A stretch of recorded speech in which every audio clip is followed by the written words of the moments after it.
une nouvelle IA de génération de visuels. Mais on a déjà Dolly, on a déjà Midjourney, on a déjà tout ça. Oui, bah en voilà une autre. Bon, bah, bon, ça s'appelle Idéogramme, les amis. Vous pouvez tester ça comme vous voulez. Il y a quand même un petit avantage, c'est que c'est gratos. Vous pouvez y accéder sur Idéogramme, ideogram.ai. Et vous avez un truc bien plus simple que Midjourney. Bon, je vous cache pas que moi je préfère toujours Midjourney, mais bon, vous allez directement sur cette interface qui ressemble à la version en ligne de Midjourney, mais pas la version Discord de Midjourney, et vous avez directement ce genre de petites choses où vous pouvez aller prompter ce que vous voulez ici. L'avantage, c'est que c'est moins technique. Alors, l'inconvénient, c'est que c'est moins technique. Vous pouvez être moins précis sur vos prompts. Mais par contre, c'est plus facile à utiliser. Moi, je vous partage ça.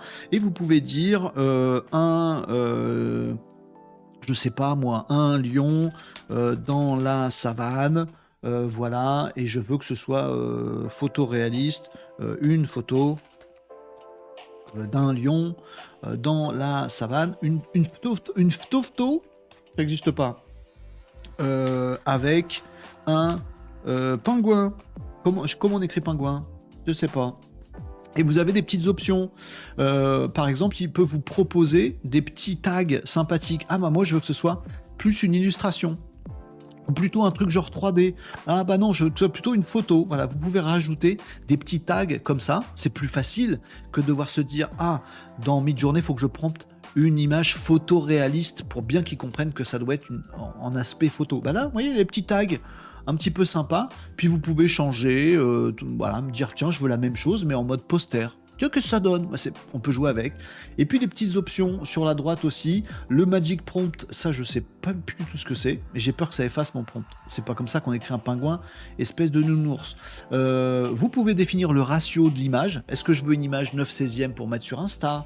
Est-ce que je veux 1/1 pour mettre sur LinkedIn? Est-ce que je veux 16/9 pour mettre je sais pas où? Bah, vous choisissez ce que vous voulez, puis vous avez même d'autres ratios que vous pouvez mettre en 3/4, classiquement, ou des choses comme ça. Différents modèles, est-ce que c'est privé ou public? Bref, et vous pouvez balancer, ça vous génère des jolies petites images, comme vous le voyez dans les exemples qui sont en dessous, parce qu'il vous donne toujours d'autres exemples là pendant qu'il est en train de charger. Il est pas mal en termes de génération de texte. Il est plutôt fiable, on arrive à lui faire écrire des trucs sans qu'il se gourre trop. Bon, voilà. Ici, j'ai donc mon lion, mais il n'y a pas de pingouin. Bah, qu'est-ce que t'as foutu de mon pingouin? J'ai demandé un pingouin ou j'ai pas demandé un pingouin? Là, j'ai un lion dans la savane avec un pingouin, photo réaliste, image très belle, je sais pas ce que vous en pensez, mais effectivement c'est très réussi. Ici le lion avec son petit lionceau, qu'est-ce qu'il est mignon le petit lionceaunet, il a un peu les yeux qui tombent et j'ai pas de pingouin. Et j'ai cette magnifique image, effectivement, mais qui est moins photoréaliste, hein, c'est un petit peu peinture comme style, mais j'ai bien mon lion et mon pingouin. Bref, une nouvelle IA générative d'images, ça s'appelle Idéogramme et vous pouvez tester ça comme vous voulez, les amigos. Moi j'ai fait un prompt, regardez, pour vous montrer un petit peu les capacités de la chose. C'était quoi mon prompt? Une Peugeot 404. Je lui dis pas que c'est une voiture, histoire de l'embrouiller un petit peu, vous voyez. Photoréaliste, dans un paysage enneigé, à côté d'un lac, et avec un écriteau sur lequel est écrit Renault Décode à côté de la voiture. Bref, est-ce qu'il a réussi le test? Bah, plutôt pas mal. Ça, c'est ce que m'a sorti Idéogramme. La voiture n'est pas une Peugeot 404, mais au moins il y a un logo qui ressemble. Le texte est raté, mais il a compris qu'il y avait un petit écriteau à faire à côté. Il y a bien de la neige autour.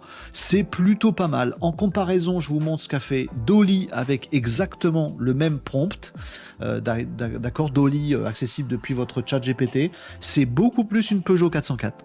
Je dois l'admettre, et je vous compare avec exactement le même prompt sur Midjourney. Le paysage est très bon, il y a plein de détails, il est vraiment enneigé, il est vraiment photoréaliste. Les amis, mon palmarès, Idéogramme, c'est gratos, c'est facile à utiliser, vous pouvez faire des belles images, faut pas trop lui demander non plus en termes d'exactitude. C'est simple, mais moins précis. Bon. Le deuxième, c'est Dolly. Il est entre les deux, il est plutôt précis, mais il peut déconner. Et ma préférence, elle va toujours à Midjourney, où c'est pile poil ce que j'ai demandé et où c'est assez classe, mais il peut délirer, donc il faut faire des bons gros prompts.